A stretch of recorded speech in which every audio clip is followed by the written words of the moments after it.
பாகிஸ்தான் நடத்த வேண்டிய தேவை வந்தது எப்படின்னு கேட்டிங்கன்னா, முஸ்லீம்கள், இந்திய முஸ்லீம்கள் இரண்டாம் தர குடிமகனாக்க ஆக்கப்படுகிறார்கள், நடத்தப்படுறாங்க.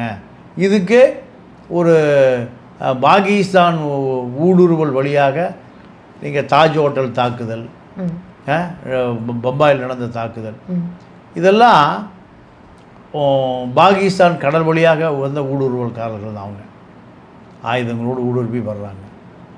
இந்த தாக்குதலுக்கான மூளை பாகிஸ்தானில் தான் உருவாக்கப்படுகிறது. அப்படி பாகிஸ்தானில் உருவாக்கப்பட்ட அந்த மூளையை இப்போ மோடி அரசாங்கம் வந்த பிறகு கட்டுக்குள் வைத்திருக்கிறார்கள் என்று தான் நமக்கு தெரியும்.